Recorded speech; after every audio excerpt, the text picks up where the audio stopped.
Hey friends, welcome to your Elevate Real Estate Business. Now we're in episode 5 of Do You Know What You're Worth?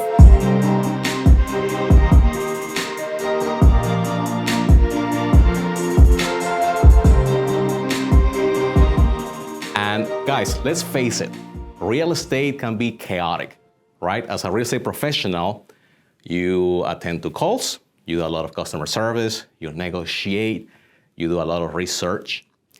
And by digging through the pile, we are going to find out that sometimes it might take more energy than we were anticipating before we took on a client. And one of the things, guys, that we realize is that there are many people that learn to do real estate, but there are very few that knows how to sell real estate. And as we know, real estate or the sales real estate conversation is basically a transfer of emotions, and the emotion that is being transferred by those who know how to sell real estate is the emotion of certainty. And so just as many things that we try to do in life, per se, if I want to learn to play the guitar, there is a system and there are formulas. You have chords, right? You have the position of the strings.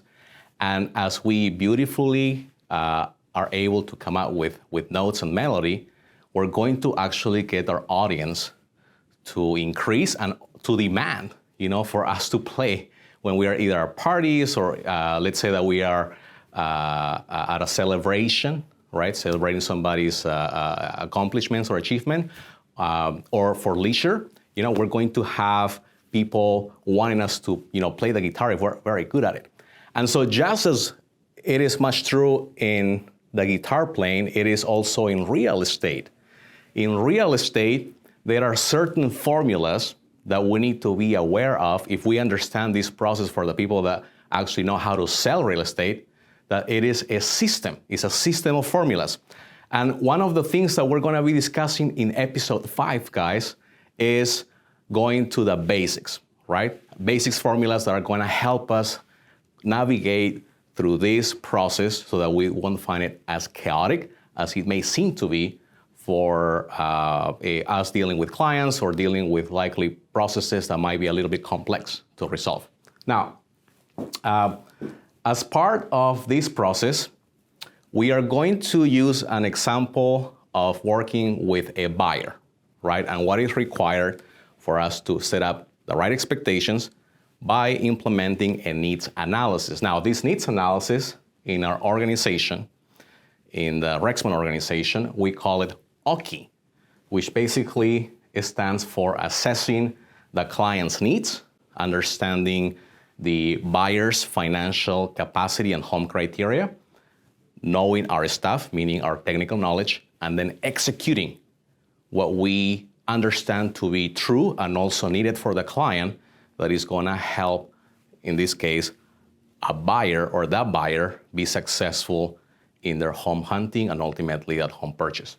Now, let's go in depth as far as what it means to work on assessing the client's needs, right? So there are certain emotions. We understand that this process is very much emotional, right? And especially even more so that the market is very busy, a lot of demand. You see multiple offers out there in the community where there are a lot of there's a lot of hype from buyers, and also there could be a lot of frustration when it comes on making decisions, right, for a particular property. And so our number one job as a professional real estate agent is that we take responsibility on how we make our clients feel by understanding their needs. And they may be experiencing pain even before they met you because of the process that they were actually involved in while touring homes.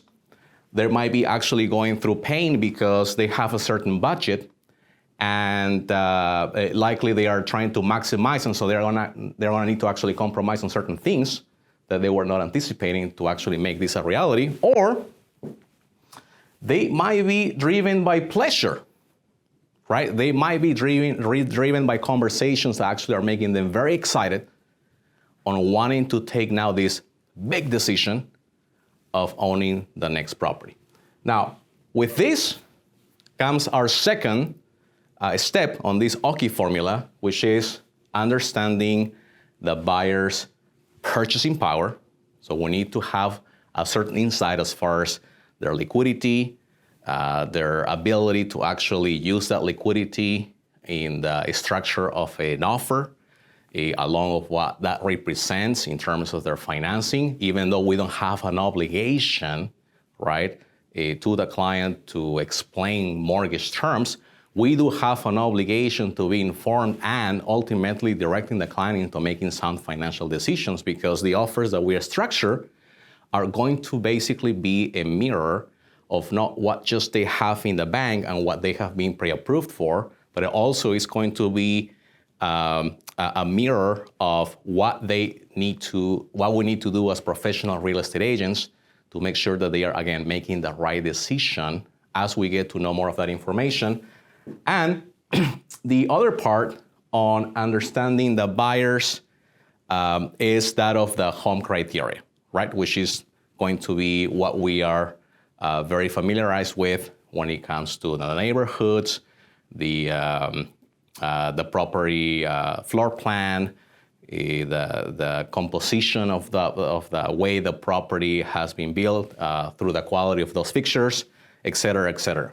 Okay, so that's the part 2 on the OKI formula. Now, the next one is going to be understanding and knowing that technical knowledge that we need to be familiar with to guide the client into the win. Now, that technical knowledge is going to be now more than it was taught to us when we were in real estate school, or even what is being offered right now by the classes in the MLS or the stuff that we see online.